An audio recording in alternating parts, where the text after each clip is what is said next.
மறையூர் காந்தலூரில் காட்டியானின் தாக்குதலில் பலத்த காயமடைந்து சிகிச்சை பெற்று வரும் முதியவருக்கு வனத்துறையின் சிகிச்சை உதவி பணம் இதுவரை கிடைக்கவில்லை என்ற புகார் எழுந்துள்ளது. சிகிச்சைக்கு பணம் இல்லாததால் சொந்த வீட்டை விற்பனை செய்தும் இவர்கள் சிகிச்சை நடத்தி வருகின்றனர். மறையூர் காந்தலூர் பாம்பன்பாறையை சேர்ந்த குஞ்ஞாப்பு என்பவர்தான் சிகிச்சைக்கு பணம் இல்லாமல் சிரமப்பட்டு வருவது.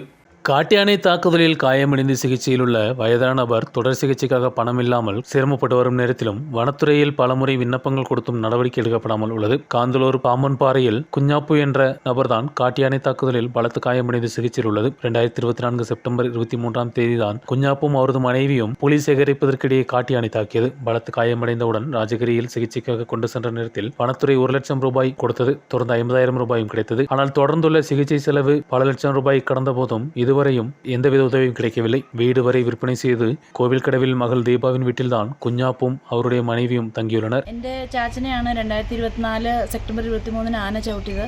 ആന ചവിട്ടി കൊടലൊക്കെ വെളി വന്ന്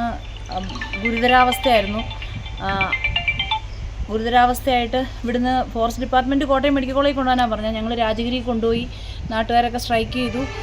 അതിൻ്റെ പേരിൽ ചികിത്സിച്ചു കൊണ്ടുവന്നു, ആളുടെ ജീവൻ രക്ഷപ്പെടുത്തി കൊണ്ടുവന്നു.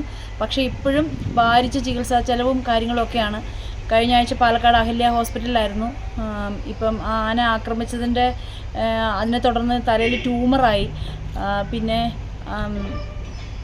ഹാർട്ടിൻ്റെ പമ്പിങ് കുറഞ്ഞു, ലങ്സിൽ വെള്ളം കെട്ടായി. ഇപ്പം ചാച്ചന് മാസം 10,000 രൂപ അടുത്ത് മരുന്നിന് തന്നെ ആവുന്നുണ്ട്. സർക്കാരിൻ്റെ ഭാഗത്തുനിന്ന് ആദ്യത്തെ ഫസ്റ്റ് എയ്ഡ് കിട്ടിയതല്ലാതെ വേറൊരു നടപടിയൊന്നുമില്ല. ഞങ്ങളുണ്ടായിരുന്ന കിടപ്പാടം വരെ വിറ്റിട്ടാണ് ചാച്ചനെ ചികിത്സിച്ചതും കാര്യങ്ങളൊക്കെ നടത്തിയത്. ഇപ്പോൾ തുടരെ ആ കാട്ടാന ആക്രമണം അതും ഇതുമൊക്കെ. ഇപ്പോൾ ഈ കഴിഞ്ഞ ദിവസം ചിന്നക്കനാൽ ഒരു പാവപ്പെട്ട ഒരു സ്ത്രീ കൊച്ചിനെ സ്കൂളിൽ വിടാൻ പോയതാണ്. അപ്പോൾ ഈ വന്യജീവി ആക്രമണത്തിൽ ഭയങ്കര മനുഷ്യർക്ക് ജീവിക്കാൻ പറ്റാത്ത അവസ്ഥയാണ്. അപ്പോൾ അതിന് സർക്കാരിൻ്റെ ഭാഗത്തുനിന്ന് നല്ലൊരു നടപടി ഉണ്ടാവണം, തുടർ ചികിത്സയ്ക്കുള്ള സാമ്പത്തിക സഹായം ചെയ്യണം എന്നൊരു വിനീതമായിട്ടൊരു അപേക്ഷയുണ്ട്.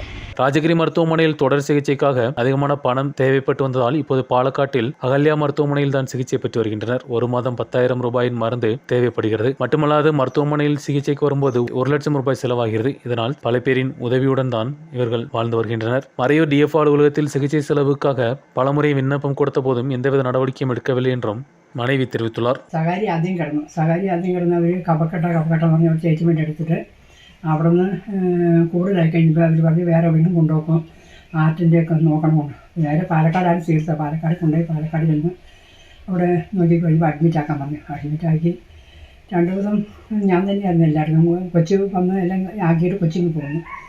അപ്പോൾ 2 ദിവസം കഴിഞ്ഞപ്പോൾ ഡോക്ടർ പറഞ്ഞ് അമ്മച്ചി വീട്ടിലോട്ട് പോകാൻ നാളത്തെ കഴിഞ്ഞ് കുറയുന്നു. അങ്ങനെ പറഞ്ഞിട്ട് പെട്ടെന്ന് കൂടുതലായിട്ട് അയച്ചു കയറ്റി വേറെ ആരും ഞാൻ തന്നെ പോയി. ഞങ്ങളൊന്നും കാറിൽ പോയി ഭയങ്കര എല്ലാവരും വിളിച്ച് പറഞ്ഞു, മക്കളെയൊക്കെ വിളിച്ച് പറഞ്ഞു ചാത്തിന് കൂടുതലാണ് പെട്ടെന്ന് പറഞ്ഞത്. എല്ലാം ഈ ഞങ്ങൾ കൊച്ചിൻ്റെ കൂടെ നിങ്ങളെല്ലാം. അപ്പോൾ എന്ത് കാര്യങ്ങൾ വന്നാലും അവിടെ ഒരാൾ എന്നെ ചെയ്യാൻ പറ്റും. എന്നെ കൊണ്ടും ഈ പെൻഷൻ കിട്ടുന്ന തുക കൊണ്ട് നമുക്കൊന്നും ചെയ്യാൻ പറ്റുന്നില്ല.